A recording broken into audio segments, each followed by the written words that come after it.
본 방송에서 제공하는 투자 정보는 투자 판단에 대한 조언입니다. 방송에서 제공하는 주식의 가치, 가격 상승 및 가격 하락에 대해서는 방송사에서 보장하지 않습니다.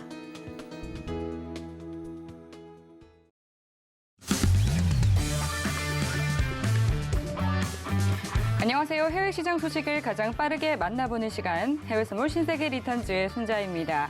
간밤새 뉴욕 증시는 또다시 힘이 빠졌습니다. 3대 지수 모두 하락 마감한 가운데 나스닥이 가장 큰 폭으로 떨어졌는데요.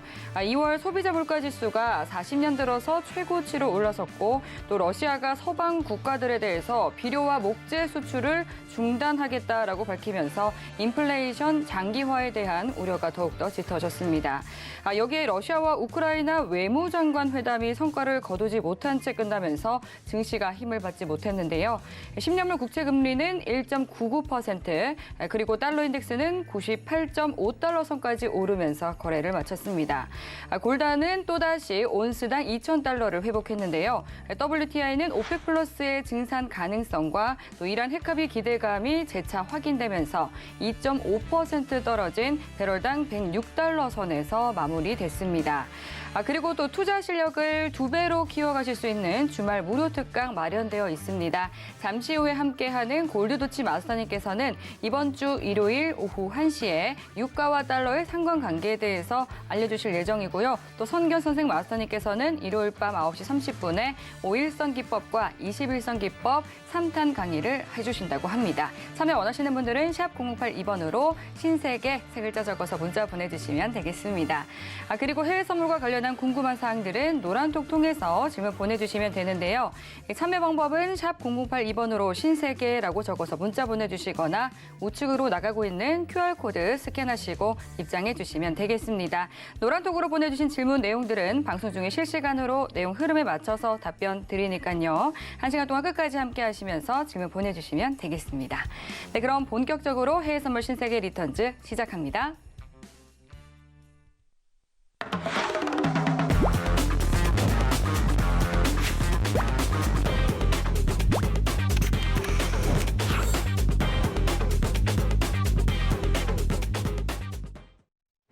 네, 금요일은 골드도치 마스터님과 함께하는 날이죠. 인사드려보겠습니다. 안녕하세요. 네, 안녕하세요. 반갑습니다. 네, 반갑습니다. 시청자분들께도 인사 안녕하세요. 부탁드릴게요. 반갑습니다. 골드도치입니다.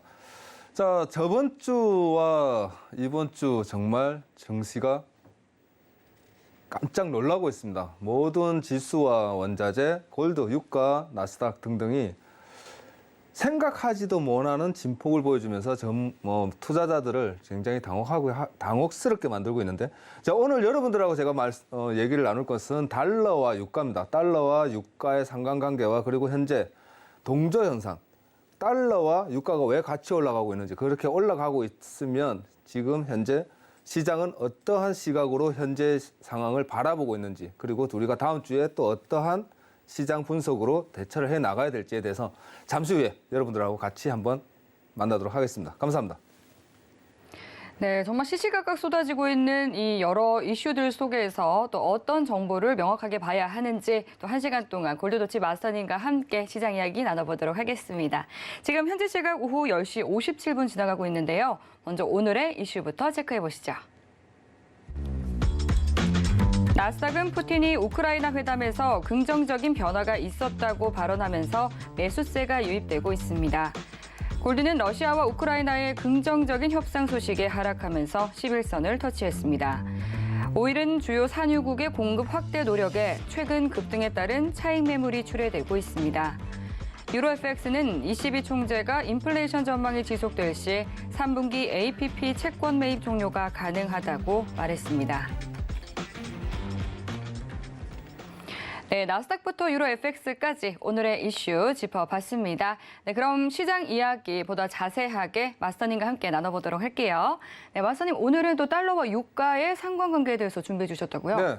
네, 저번 주에 달러가 유가와 어떠한 지금 포지션을 보여주고 있는지, 왜 이러한 포지션이 나오는지 제가 잠깐 얘기하고 말았는데, 네. 지금 현재 제일 뜨거운 게 유가잖아요. 제가 2,000원대 기름을 넣고 지금 운전하고 있거든요. 그러니까요. 제가 언제 2,000원대 넣은지 기억이 안 나요. 네, 그래서 미국은 거의 한 절반 50%가량 또 급등했다라고 하대요. 그러니까 지금 현재 미국은 그래서 지금 더 지금 인플레이션에 대해서 그리고 인플레이션으로 끝나면 좋은데 네. 거기다가 스태그플레이션까지는 대한 공포까지 지금 막 그러니까. 난립니다. 네. 그러니까 우리는 왜 이러한 스태그플레이션을 왜 얘기하고 있는지, 네. 무슨 이유로 스태그플레이션 하는 건지, 인플레이션은 알겠는데 스태그플레이션은 뭔지, 네. 뭐 그런 것까지 그게 다 이제 통화와 유가 그리고 원자재 상승과 그리고 현재 지수의 하락폭 이런 것들 다 얘기하는 거니까 네. 제가 오늘 뭐 긴 시간은 아닌데 짧은 시간 최대한 압축시켜서 여러분들한테 말씀을 드리려고 하는데 제가 먼저 한번 하나 물어보면 유가라는 것은 네. 통화는 달러로 구매를 하잖아요. 네. 그러면 달러가 올라가면 유가는 떨어져야 되나요? 올라가야 되나요? 달러로 구매를 하면 올라가야 되는 거 아닌가요? 아니죠. 지금 현재 동전세는 그렇게 하는데 네. 유가는 달러로 구매를 하잖아요. 네. 그러면 통화 가치 달러가 강세면 네. 유가는 떨어져야 되는 게 정상이죠. 오. 그게 사실은 맞는 거예요. 왜 그럴까요? 거기에 대해서도 오늘 네, 알려주신다는 거기에 대해서도 거죠? 제가 조금 설명을 드릴 거고 네. 이제 많은 투자자분들이 거기서 많이 헷갈려요. 달러가 올라가면 그러니까요. 유가가 올라가나? 그러니까요. 그리고 저는 좀 궁금한 게 지금 말씀해 주신 것처럼 원자재 급등하고 있고 특히나 국제유가 급등하고 있잖아요. 네. 그런데 다음 주 또 굉장히 중요한 이벤트가 예정되어 있죠. FOMC 회의가 있는데 뭐 금리 인상은 당연히 나서겠지만 그 긴축 속도 정도를 어느 정도까지 가져갈지에 대해서 말들이 많거든요. 지금 현재 박사님 어떻게 보세요? 파월 의장은 0.25를 거의 확진하고 지금 시장 컨센서스 자체도 96%까지 올라갔어요. 네. 0.25 bp까지는 96%라면 그냥 100%다.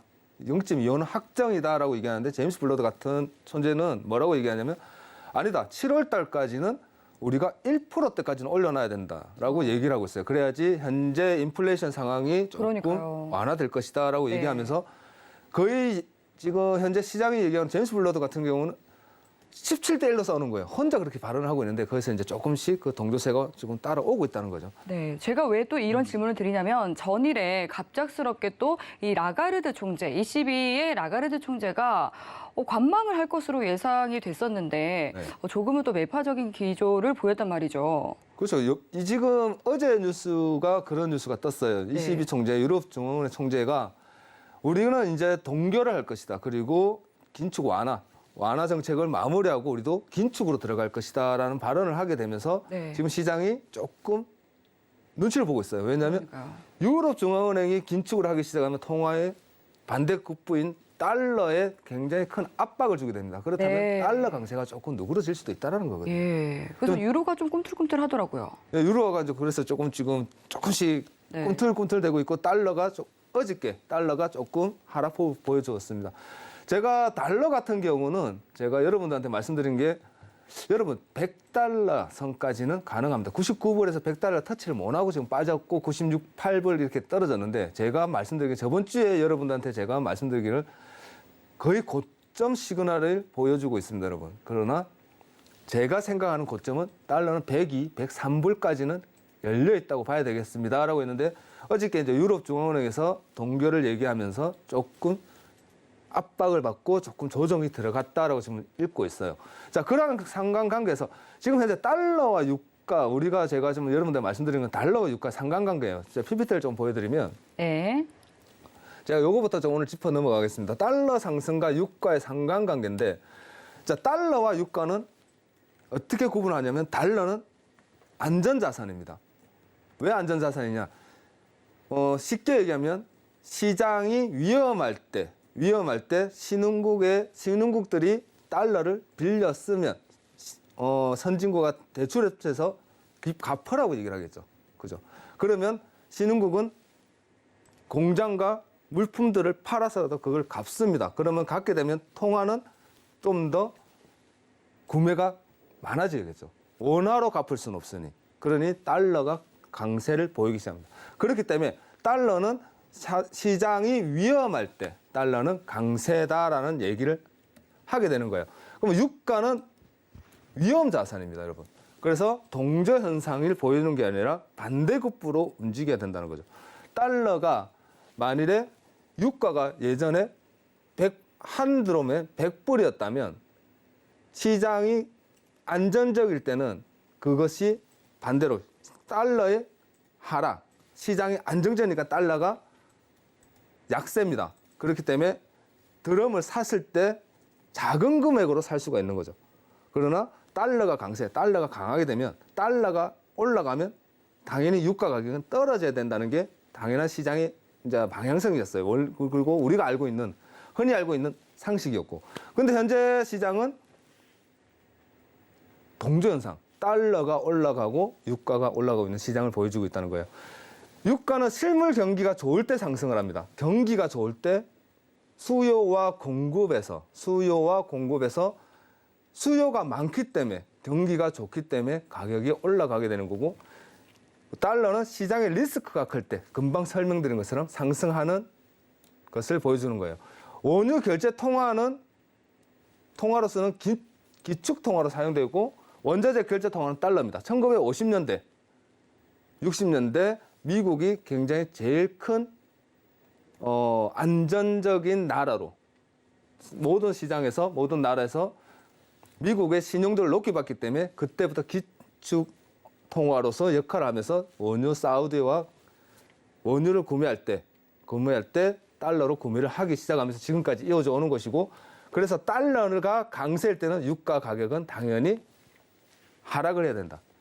그러나 지금은 현재 달러는 강세이고 유가는 동반 상승을 하고 있다는 겁니다. 지금 현재 이러한 상황은 지금 과거부터 지금까지 최소 10회 이상 크게 이런 현상을 보인 적이 없어요. 이러한 현상은 굉장히 좀 위험한 현상이고, 많이 지금 현재 시장에 혼돈을 주게 되는 시장이 되게 되는 원인이 달러와 유가의 공동 상승입니다. 그렇게 되면 이제 어떻게 되느냐?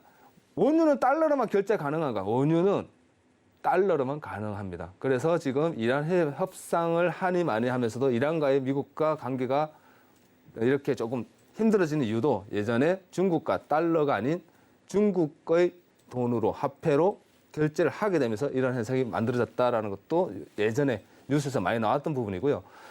그래서 달러가 약세일 때, 달러가 약세가 되면 시장에서는 달러를 구매를 안 하려고 하겠죠. 달러가 필요 없이 내다 팔려고 해야 되는데 대려 또 원유를 살 때는 달러가 필요합니다.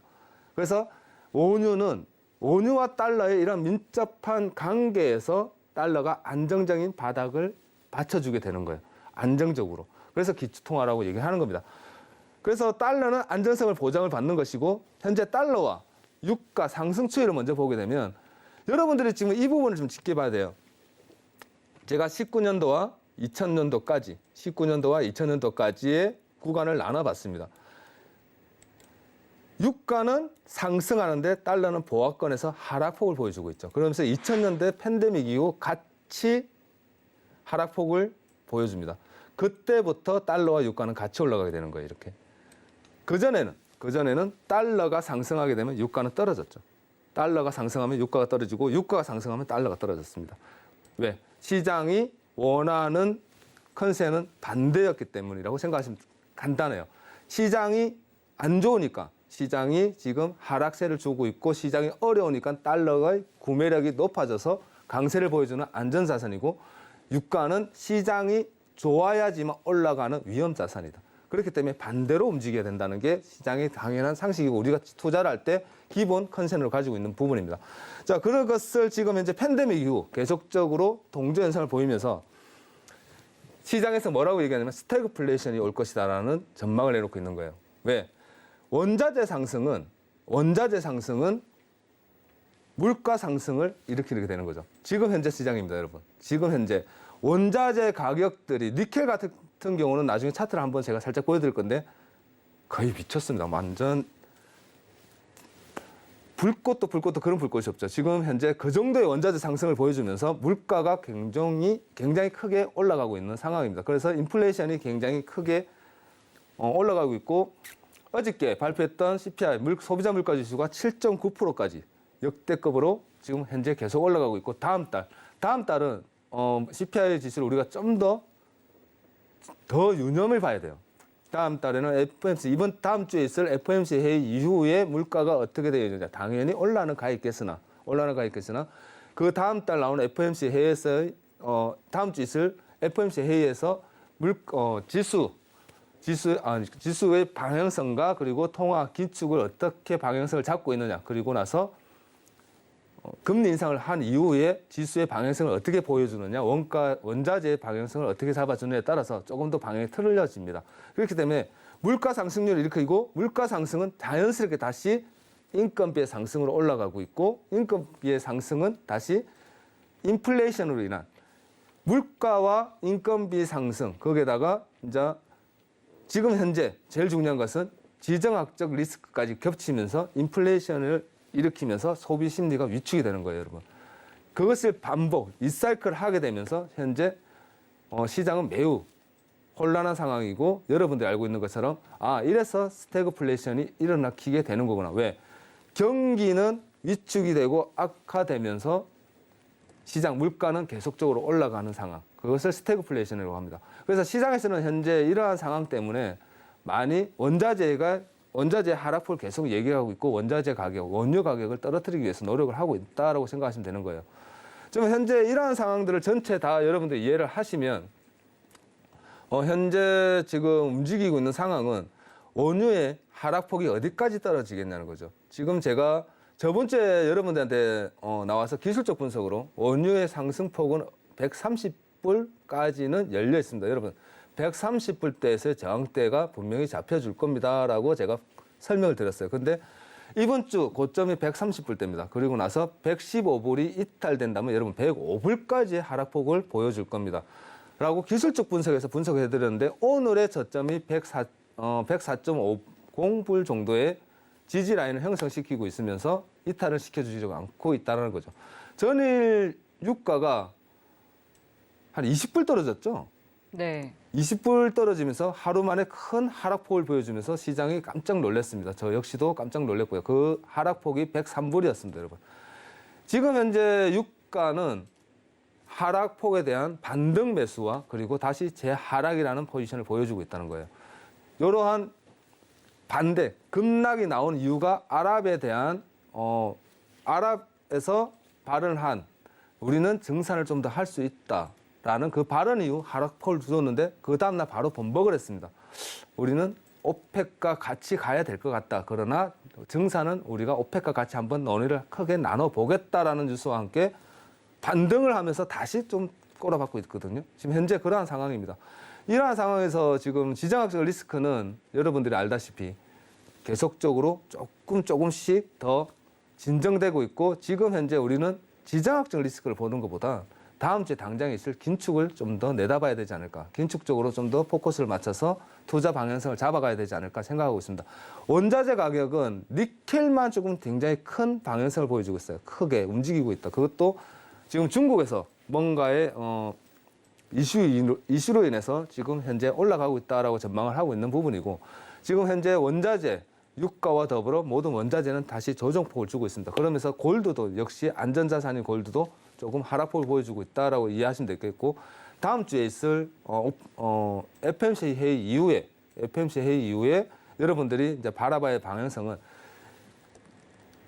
0.25bp의 금리 인상이 선반영된 것이냐 아니면 이제부터 반영을 할 것이냐에 대한 방향성은 다음 주 월요일부터 아마 주가의 흐름이 폭이 좀 더 강하게 나타나지 않겠느냐 보고 있습니다.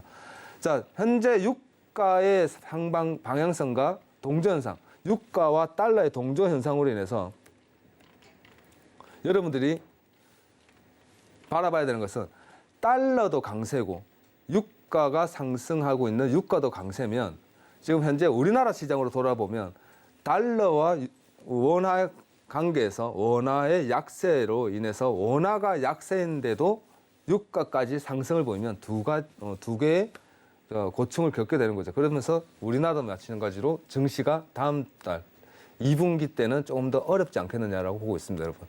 증시가. 그래서 증시는 올라갈 수도 있습니다. 그러나 아직까지는 여러분들 증시에 대해서 희망적인 생각보다는 버텨주는 것을 고마워해야 되지 않을까라고 생각합니다. 1분기 때 굉장히 조금 잘 버티고는 있으나 현재 기업의 압박, 원자재 상승으로 인한 압박은 분명히 조금 더 어려운 상황으로 좀 다가가지 않겠느냐 하고 전망하고 있습니다. 그 부분까지 여러분들이 조금 참고를 하시면서 이만 마치겠습니다. 감사합니다. 네, 달러와 유가의 상관관계에 대해서도 말씀을 해주셨습니다.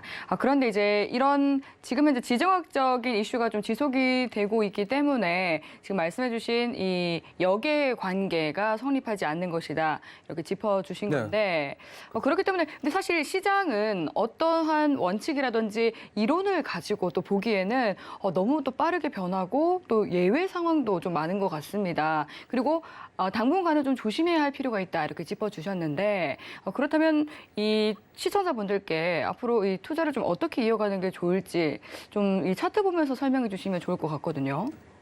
차트를 제가 달러를 가지고 잠깐 통화 부분에서만 먼저 한번 짚어드릴게요. 네. 달러에 근데 미국이 반해서. 이제 금리 인상 나서게 된다면 그 이후에는 좀 약달러세 이어지지 않을까요? 금리 인상을 하게 되면 조금 더 약달러세보다는 좀 더 강세로 이어진다고 봐야 되겠죠. 강해진다고. 좀 더 강해진다고 봐야 되죠. 오. 금리 인상을 한다는 것은 금리가 현재 더 올라갈 수 있다라는 거죠. 2년물이 올라간다는 거잖아요. 네. 2년물 단기 금리가 반영을 하겠죠. 금리가. 네. 그렇지 않나요? 금리 인상을 하게 되면 기준금리를 기준금리 인상하는 인상이니까요. 것이잖아요. 네. 기준금리가 같이 올라가게 돼요. 네네. 그러면 강세로 좀 더 이어지겠다는 거죠. 어느 선까지 이어질 것이라고 보시나요? 제가 볼 때는 일단 3월 지금 현재 중순 우리가 다음 주에 당장 있을 FOMC 회의가 있잖아요. 네. FOMC 기준금리를 인상하게 되면 달러는 현재 좀 더 치고 올라갈 겁니다. 100불 이상의 가격대까지. 현재 우리가 보고 있는 건 99불이잖아요. 네. 99불에서 꺾인다가 아니라 99불에 꺾인 100불 상황 100불에서 105불까지의 상방이 열려 있다. 다음 주까지는 분명히 열려 있다라고 보고 있다는 거죠. 네. 중요한 것은 6달러는 현재 좀 더 큰 강세를 보여주고 있고 우리나라 원화 달러 환율이 지금 1230원이죠. 네네네. 제가 말씀드린 게 1250원까지는 충분히 열려 있습니다, 여러분. 제가 볼 때는 1250원까지 갈 것 같아라고 얘기했는데 딱 우리나라도 지금 1230원, 달러도 99불 딱 걸려 있다는 거죠. 저항대에 걸려 있다. 자, 이것을 지금 좀 해석하자 그러면 눈치 보고 있다는 거죠. 전 세계적으로. 거기다가 유럽 중앙은행에서 조금 기준금리에 대해서 조금 강한 매파적인 발언을 좀 더 했다면 달러가 조금 더 약세로 빠질 수도 있어요. 네. 그리고 그 말 한마디에 어저께 좀 빠졌잖아요.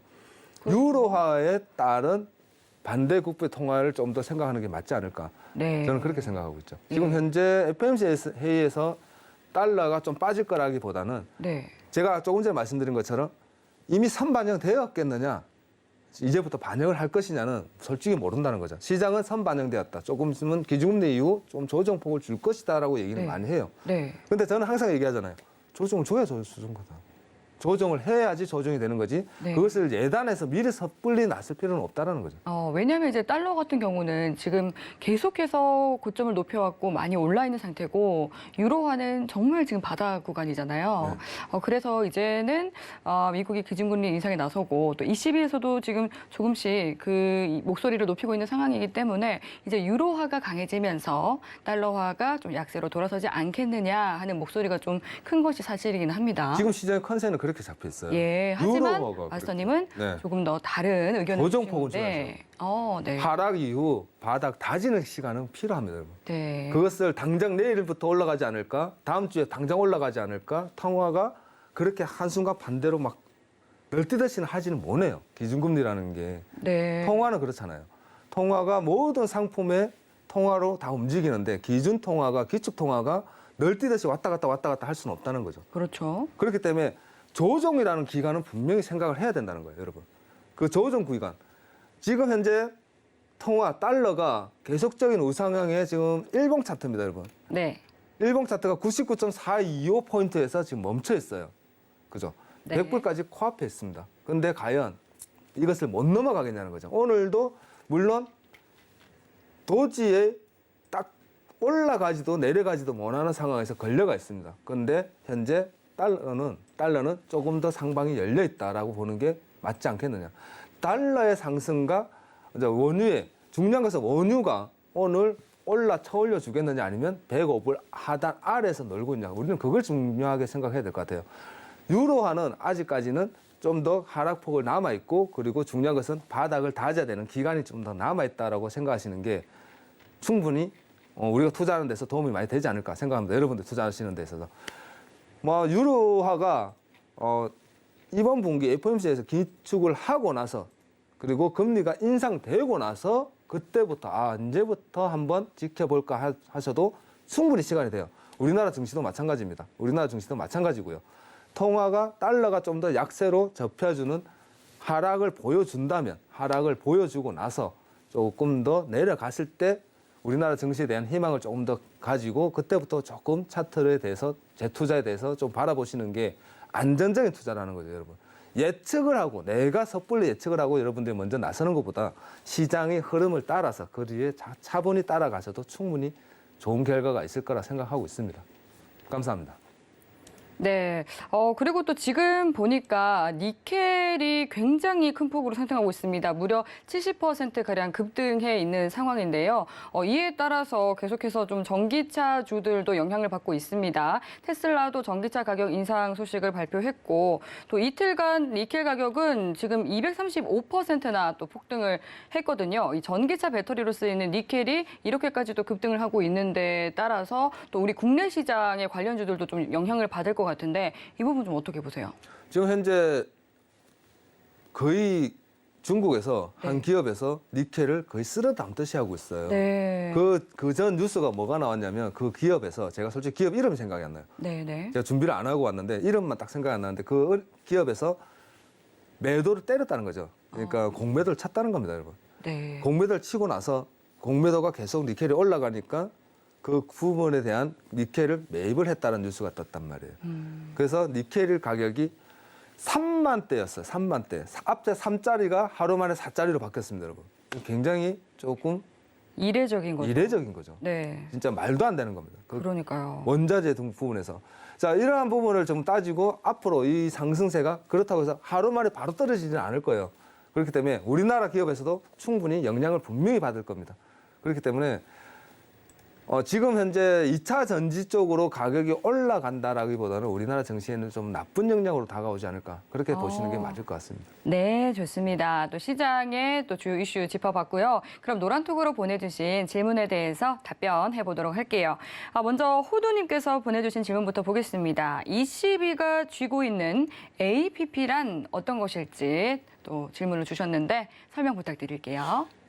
ECB에서 지금 현재 통화 긴축 완화를 했을 때 우리가 예전에 뭐랬냐면 코로나 이후 코로나 이제 우리나라 따지면 그거란 거죠. 이게 그 경기 부양책 경기 부양책을 한 거죠. 네. 경기 부양책을 한 건데 예. 그것을 이제 APP를 통해서 이제 그 단종 끝내겠다는 거 얘기예요. 쉽게 얘기하면 그쵸. 양적 완화를 조절하겠다. 양적 완화를 조절하면서 긴축 모드로 돌아가겠다는 겁니다.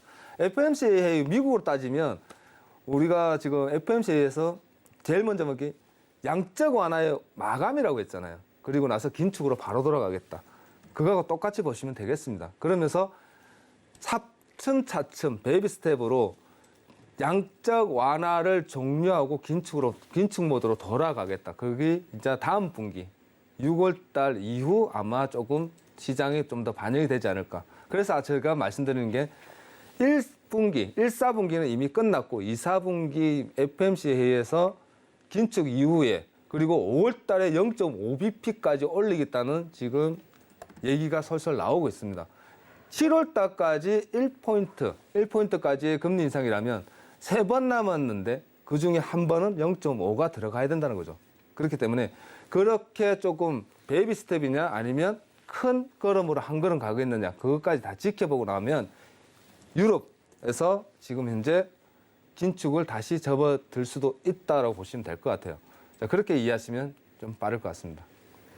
네, 지금 ECB 같은 경우는 이제 월 200억 유로 규모로 자산 매입을 하고 있는데 그 프로그램을 또 APP라고 또 칭하잖아요. 그렇죠. 네, 말씀해주신 이제 쉽게 풀어서 또 설명해 네. 주셨는데 그런 부분이라고 생각하시면 될 것 같고요. 그리고 또 호두님께서 또 그 질문에 이어서 하나 더 질문을 보내주셨어요. APP를 종료하게 된다면 유로 매수를 봐도 되나요? 이렇게 질문 주셨어요. 조금 전에 아까 앵커님하고 저하고 대화 나눈 거잖아요. 네네. 조정을 줘야 된다니까요. 조정을. 통화라는 것은 바닥의 흐름 이후 바닥에서 그 기술적 분석에서 제가 풀어서 드리면 네. 하락폭이 큽니다, 여러분. 하락 지금 나면 이제 호두님 질문은 워낙에 유로화가 많이 내려와 많이 있다 바닥이니까. 보니까 APP 종료라고 또 선언을 하게 되면 사실 시청자분들 생각하시기에는 이제는 위로 좀 우상향하지 않을까 이렇게 보실 것 같거든요. 그렇게 생각하면 되는데 그렇게 생각하지 마시고 네. 지금 현재 긴축 이후에 통화는 상대 국부가 달러잖아요. 네. 달러가 조금 하락폭이 보여줄 때 그때부터 유로화를 건드리는 것도 충분히 좋습니다.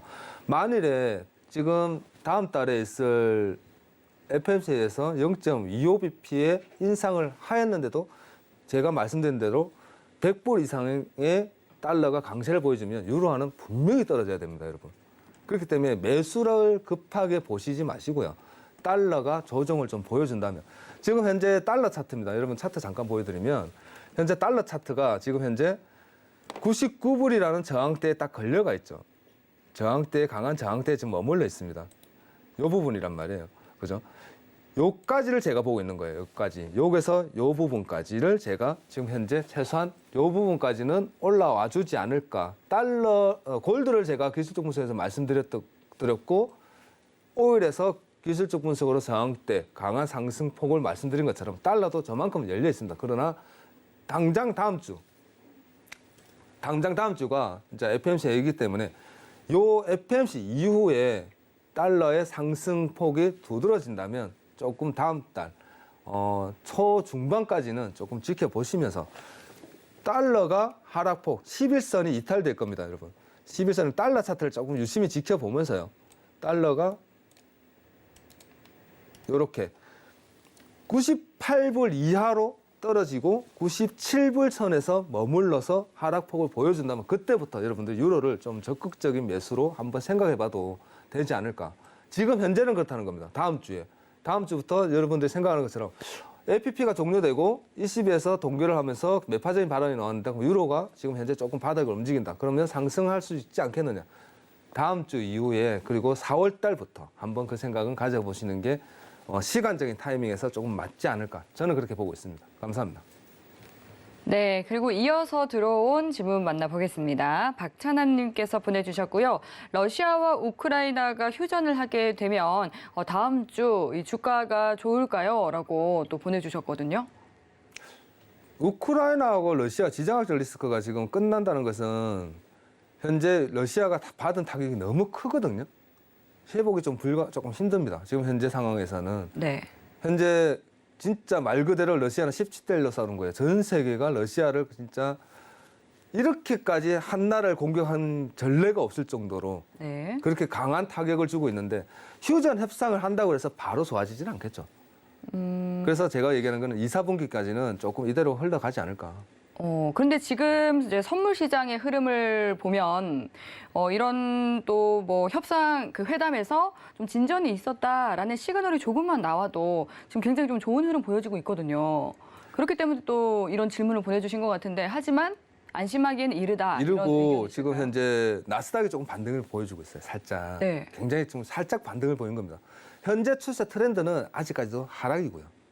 그러니까 1회 1배를 우리가 지금 하고 있는데 그 1회 1배 하루 데일리 트렌드에서 워낙 진폭이 크니까 뭐 5%씩 7%씩 그리고 오일 같은 경우는 20불까지 빠져버리니까 우리가 좀 그렇게 생각할 수 있는데 아직까지는 다음 달 여러분들 이번 달까지는 현재 흐름대로 조금 흘러가는 게 맞습니다. 그리고 회의가 조금 희망적으로 보인다는 거지 아직까지는 계속적으로 지정학 리스크는 매우 큽니다. 그런데 지금 현재 러시아와 우크라이나 지정학적 리스크보다는 우리는 투자에 있어서 나스닥과 오일 그리고 투자 입장에서 관점에서 바라봤을 때는 현재 FOMC 회의에서 다음 주 이후에 여러분들이 지금 시장을 좀 바라보는 게 조금 현명한 거고 그리고 지금 현재 나스닥은 흐름은 상승으로 조금 좋은 흐름을 보여주고는 있습니다. 그렇기 때문에 매수의 관점으로 조금 바라는 보되 다음 주부터 그 흐름을 조금 따라가는 게 좋지 않겠느냐. 다음 주 FOMC 회의 이후에 4월 달이 제가 볼 때는 그때부터는 조금 안정세로 접어들 것 같습니다. 그러나 2, 4분기 때도 지금보다는 많이 좋은데 3월 달은 현재 굉장히 혼조세를 계속 유지할 걸로 저는 예상하고 있습니다. 감사합니다. 3월 달까지는 그러면 혼조세를 보일 것이다 말씀해 주셨고요. 그러면 시장에 지금 현재 가장 큰 영향을 미치고 있는 것이 지정학적 리스크라고 보시는 건가요? 지정학적 리스크로 인해서 네. 지금 현재 시장이 더 혼란스러워진 것뿐이지 사실은 지정학적 리스크가 엎친 것뿐이에요. 네, 그럼 어떤 이유로 이렇게 계속 긴축이죠. 내리는 걸까요? 긴축이죠. 긴축? 네. 긴축에 대한 시그널이죠. 인플레이션. 우리가 지금 러시아가 전쟁이 나면서 인플레이션에 대해서 잠깐 까먹고 있었던 거예요, 사람들이. 원래는 인플레이션에 대한 물가 상승률에 대한 긴축이었죠. 얼마나 빠른 긴축으로 나스닥과 지수에 영향을 줄 수 있을까를 우리가 생각을 했는데 거기에다가 우크라이나 사태, 러시아 우크라이나 사태가 덮치면서 굉장히 큰 폭으로 혼조를 보여준 것뿐입니다, 여러분. 그 가중된 거죠. 그래서 우리가 이건 뭔가 130불을 홀딱 올라갔다가 하루 만에 110불 때 그리고 하루 지나니까 105불 때 100불이 깨지네 이렇게 보고 있다는 거예요. 오일을. 이런 시장은 전례가 없었습니다, 여러분. 그냥 팬데믹 전에 하루아침에 와르르 무너졌다가 그다음 이후 우르륵 올라간 거는 본 적이 있으나 하루에 5% 7%씩 왔다 갔다 널뛰기를 하는 장세는 본 적이 없다는 거죠. 자, 그렇기 때문에 지금은 뭔가를 조금 더 안정되겠구나라고 조금 이렇게 마음을 놓기보다는 이번 달까지는 정말 나는 긴장해야지라는 게 투자자 입장에서는 맞지 않을까. 좀 비관적인 말을 계속 하게 되는데 우리가 조금 비관적으로 볼 수밖에 없는 게 네, 예측 매매라는 건 굉장히 어려운 거예요. 그렇죠. 그래서 제가 여러분들한테 좋은 건 좋다고 얘기를 합니다. 기술적으로 해서 단기 하루 얼마 이렇게는 제가 확실하게 말씀드려요. 그러나 장기적으로 다음 달 어떻게 될 겁니다. 올해는 어떻게 될 겁니다. 저는 신이 아니거든요. 그래서 저라면 여러분들이 투자하는 입장에서 최대한 베이비 스텝으로 조심히 지금은 살얼음판을 걸어야지 뭐 이렇게 되겠지 하고 특히나 초보 투자자분들은 그런 게 있어요. 하나의 좋은 이슈를 들으면 ECB가 좀 매수파적이니까 아까 앵커님 말씀하신 것처럼 그럼 유로에다가 투자를 한번 해볼까? 이런 생각을 한다는 거죠. 섣부른 판단이라는 겁니다, 여러분.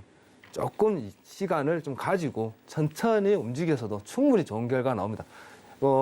지금 현재 우리 서울경제TV 지금 현재 우리 이 프로만 보셔도 저희들 프로만 보셔도 충분히 여러분들 시장 보시는데 많은 도움이 될 거라 생각합니다. 감사합니다.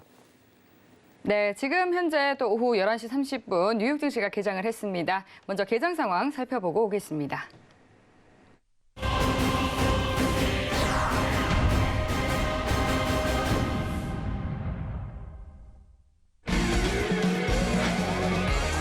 조금 전 출발한 뉴욕 증시 3대 지수는 상승세 보이고 있습니다. 네, 현재 주요 상품 시세 살펴보겠습니다. 먼저 나스닥입니다. 0.97% 상승한 13,718포인트 선에서 지나고 있습니다. 이어서 골드입니다. 1.58% 내린 1,968달러 선 지나고 있습니다. 다음 오일입니다. 0.65% 상승한 배럴당 106달러 선 지나고 있습니다. 마지막으로 유로입니다. 0.05% 오른 1.099달러 선 지나고 있습니다.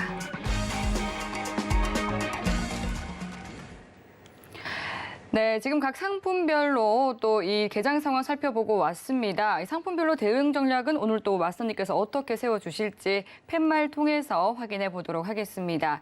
조금 전에 확인한 이 3대 지수는 또 상승세 보여지고 있었는데요. 먼저 나스닥부터 살펴보면 좋을까요? 마스터님 어떤 것부터 오일부터 살펴볼까요? 지켜보는 게 어떨까요? 오일부터 볼까요? 네, 오일부터 살펴보도록 하겠습니다. 오일 전거래일에는 조금 소폭 내림세를 보였었는데 다시 지금은 상승세 보여지고 있습니다. 오늘은 또 어떤 또 대응 전략을 세워주실지 팻말 통해서 확인해 볼게요. 들어보겠습니다. 하나, 둘, 셋. 매도 들어주셨네요. 네, 지금 현재 오늘은 제가 오늘 노란톡에도 매도 전략을 드렸거든요. 네, 그 이유가 무엇일까요? 지금 현재 전일 일봉부터 제가 차트를 보면서 잠깐 설명을 드리면 네. 지금 현재 일봉상 도찌입니다, 여러분. 올라가는 것도 아니고 내려가는 것도 아니고 그러나 제가 전략을 짜드렸을 때 60분 차트에서 전략을 짜드렸을 때 전일 어제 말고 전일에 112불 이탈하면 여러분 하락을 보세요. 하락을 보시되 어디까지 보시면 되느냐? 전 저점에 대한 105불까지의 하락폭을 보시고 105불이 이탈된다면 전일 하락폭을 이탈시키면서 큰 하락폭으로 좀 더 강하게 100불까지 열려 있습니다라고 제가 말씀드렸단 말이에요. 저 현재 시장은 추세, 기술적 분석으로만 말씀드리겠습니다. 기술적 분석으로만. 시향은 계속 말씀드렸으니 기술적 분석으로 현재 차트를 본다 그러면 차트의 기술적 분석에서 여러분들이 잘 알고 계신 것처럼 추세라는 것은 하락 이후 반발 매수가 항상 올라오겠죠. 그러면서 눌림을 줍니다. 눌림 주는 폭이 저점에 대한 기준이라는 거죠. 여러분. 그래서 제가 말씀드리기를 저번 주, 전주에 왔을 때 앵커님한테 이제는 115불이라는 지지라인이 이탈된다면 115불이라는 지지라인이 이탈된다면 105불까지 열릴 수 있습니다. 라고 제가 설명을 드렸어요. 이렇게 요 부분, 요 이탈 라인, 강한 지지 라인을 이탈시킨다면 갭상으로 뛰었다가 하락폭을 준다면 115불 반경이 강한 지지 라인이 될 것이고 이 지지 라인을 이탈시키고 돌아온다면 115불이 저항대가 될 겁니다. 그러면서 하락폭을 강하게 줄 거예요라고 말씀드렸어요. 자, 그래서 큰 방향성은 현재 하락폭을 연결돼 있는데 오늘 여러분들이 단기 트레이딩을 한다 그러면 현재 구간 제가 오늘 설명드린 게 요 구간까지는 지금 파란 선이 이렇게 떠가 있을 겁니다, 여러분. 요 구간이 넘어선다면 매수 영역에서 눌렀을 때 매수를 바라고 말씀드렸어요. 이렇게 다시 반등을 칩니다. 그러나 현재 여러분들이 틱 차트에서 데일리 트레이딩 지금 당장 여러분이 본다 그러면 현재 추세가 이탈된다면이죠. 다시 한번 제가 조금 그래서 큰 차트부터 여러분들 설명드리고 있는 겁니다. 요 부분 요게 제가 설명드리는 1번 추세라는 요 1번 추세선을 이탈시키는 지금 현재는 107불 되겠네요. 107불이 이탈된다면 여러분들은 하락폭으로 좀 더 길게 보시고 1차 네. 105불 지지라인 105.50까지 하락폭과 107불에서 105.50의 하락폭까지 확인해 보시는 매매 전략을 가져가시는 게 오늘은 조금 더 낫지 않겠느냐. 단 조건은 현재 저 구간, 저 1번 추세라는 게 있습니다. 여러분 추세선이 이탈되지 않는다면 15분 차트에서 오늘 아침에 제가 설명드린 것처럼 돌파 이후 눌림입니다. 보시면 차트가 돌파가 나왔죠. 그러니까 돌파라는 것은 차트 위를 넘어섰다라는 겁니다. 돌파가 나온 이후에 눌림 주고 한 번, 두 번 누리고 다시 올라가고 있는 추세를 보여주고 있습니다. 자, 현재 109불 이상 상회할 시 오늘은 매도 전략보다는 그냥 계속적인 우상의 매수로 쭉 가져가셔가지고 112불까지 그냥 현재 오늘 미장은 그렇게 두 가지 매매 전략으로 가져가시는 게 조금 낫겠다라고 보고 있습니다. 감사합니다. 네, 5일에 대해서 또 차트로 자리값 짚어주셨습니다. 네, 그럼 이어서 또 나스닥 살펴봐야 되겠죠. 네. 나스닥은 오늘 이 러시아와 우크라이나의 또 회담에 대한 기대감이 번지면서 상승세 보여지고 있는 것 같은데요. 하지만 또 올해 들어서 두 자릿수의 하락을 보이고 있고 또 다우지수 같은 경우도 지금 5주 연속해서 좀 마이너스권에서 거래를 이어가고 있는 상황입니다. 오늘 나스닥에서는 좀 어떤 스탠스로 대응해보는 게 좋을지 팻말 들어보도록 하겠습니다. 하나, 둘, 셋. 이어서 또 매도 들어주셨습니다. 차트 한번 봐주시죠. 차트 한번 보여드릴게요. 지금 네. 차트가 지금 일봉상 여러분들이 보시면 강한 하락세를 보여주다가 여러분들이 보고 있으면서 보고 있는 것처럼 하락세를 보여주고 있습니다. 하락세를 보여주면서 계속 바닥을 낮추고 있죠. 그러나 이번 주에 바닥 이탈을 안 하면서 반등 매수를 계속 보여주고 있습니다. 그래서 제가 분위기는 좋습니다라고 말씀드리는 거예요. 밑에서 버티고 있다는 거죠. 더 이상 안 빠지기 위해서. 안 빠지기 위해서 밑에서 바닥을 지키면서 상승을 하려고 계속 힘을 바치고 있다라고 오늘 읽고 있거든요. 자, 이러한 관점에서 봤을 때 현재 오늘은 지금 현 시간 15분 차트에서 매도권에 지금 들어와 있습니다. 현 시간은 매도권에 들어가 있고 15분 차트에서 단기 이탈이 나왔다는 거죠. 단기 이탈이 나왔다. 그렇기 때문에 오늘 여러분들이 매매를 하신다 그러면 13,720 이상 730 구간을 넘어간다면 여러분 매수로 그냥 계속 가져가십시오. 매수로 가져가시고 13,715 구간에서의 이탈을 계속 보여준다면 현재 구간에서 이탈을 보여준다면 틱 차트에서 여러분들이 봤을 때 현재 요 구간입니다. 요 구간이 이탈된다면이죠.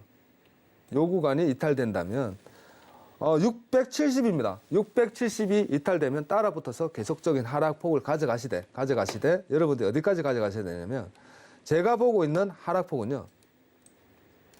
요 구간입니다. 13,600까지 하락폭이 열려 있다. 그래서 지금 당장은 매도의 영역에 들어가 있다라고 보시는 게 좋을 것 같습니다. 지금 당장은. 그러나 여러분들이 봤을 때 저는 추세선을 매매를 하고 그리고 방향성을 잡고 있습니다. 제가 여러분들한테 하나의 팁을 드린 게 240일 이평선에 대한 기준이었습니다. 240일 이평선, 저 녹색이거든요. 요 녹색 구간, 요 녹색 영역에서 요 녹색 아래에 있을 때는 현재 계속적인 하락폭을 예상하실 수 있다는 겁니다. 아시겠죠? 요 구간 13,750, 30 이상 돌파했을 때 요 위에 구간이 도달했을 때는 매수의 영역으로 조금 더 하긴 할 수 있겠지만 현재 지금에서는 계속적인 하락폭으로 이어가시는 매도 전략으로 여러분들이 매매를 하신다면 좋은 결과가 있지 않을까 보여주고 있습니다. 감사합니다. 네, 나스닥 살펴봤습니다. 이어서 그러면은 유로를 한번 또 보도록 하겠습니다.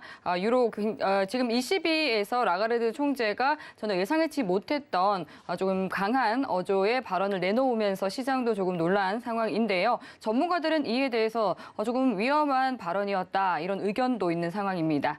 지금 현재 유로는 어떻게 또 이 부분을 좀 소화하고 있을지 살펴보도록 하겠습니다. 네, 팻말 들어볼게요. 하나, 둘, 셋. 오늘 쓰리매도 나왔습니다. 자리 한번 봐주시죠. 유로가 지금 현재 차트를 좀 보시면 여러분들 일봉 차트입니다. 일봉 차트. 일봉 차트에서 제가 네. 기술적 분석으로 말씀드릴게요. 제가 강의를 오랫동안 해드렸으니까 여러분 제 방송을 많이 보셨으면 제가 하는 기술적 분석에 대한 분석값을 조금 이해하시기가 편할 겁니다. 이동평균선 매매라고 제가 말씀을 좀 강의를 많이 해드렸어요. 역배열이라고 말씀드렸고요. 역배열이라는 것은 이평선이 높은 것부터 낮은 것까지 반대로 이루어져 가고 있다. 흘러내리고 있다는 거죠. 그래서 현재 유로는 계속적인 하락폭을 이어가고 있는 겁니다. 자, 그런 관점에서 예를 봤을 때 오늘 11선 이상에서의 또 다른 음봉을 지금 보여주고 있죠. 계속적인 하락이라는 겁니다. 계속적인 하락이고 유로가 최소한 아까도 말씀드린 것처럼 반등을 조금이라도 보겠다 그러면 최소한 1.120포인트에서는 올라타 있어야 된다는 거예요. 1.120 이상 올라갔을 때는 그때는 이제 매수를 좀 볼까라는 생각을 가져가시는 게 제일 안전한 매매 방법입니다. 그렇기 때문에 현재는 계속적인 매도를 계속 보시고 오늘 여러분들이 보신다 그러면 틱 차트에서 제가 한 번씩 단기로 말씀을 드린다 그러면 단기적인 관점에서 여러분들 현재 계속적인 하락폭을 보여주고 있습니다.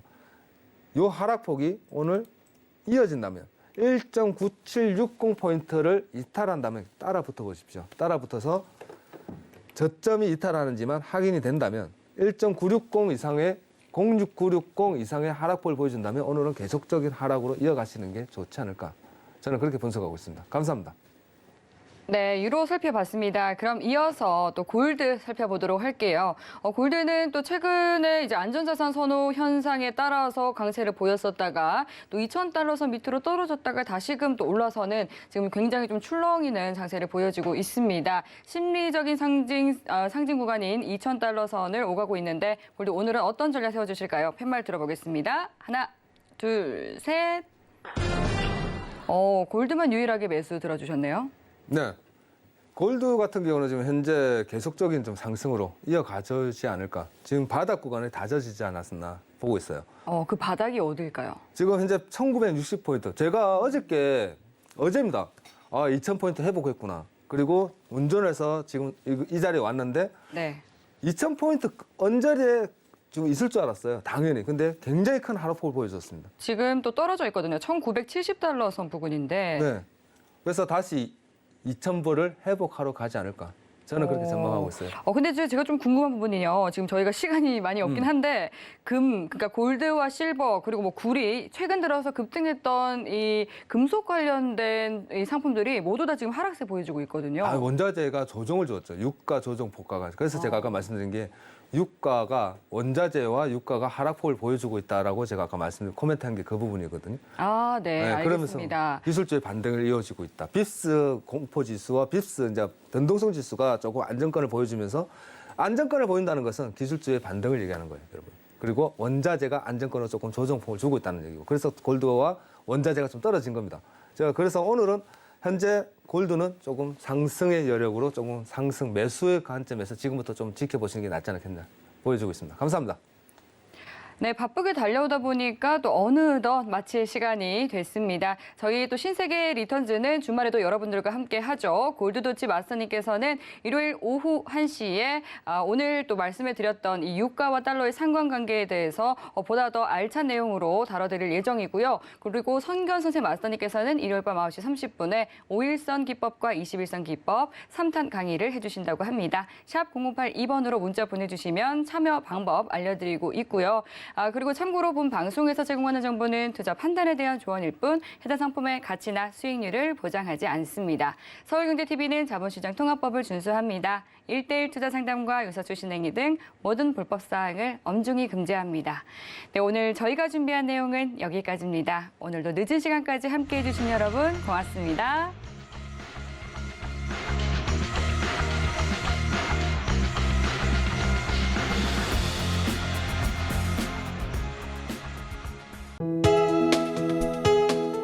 본 방송에서 제공하는 투자 정보는 투자 판단에 대한 조언입니다. 방송에서 제공하는 주식의 가치, 가격 상승 및 가격 하락에 대해서는 방송사에서 보장하지 않습니다.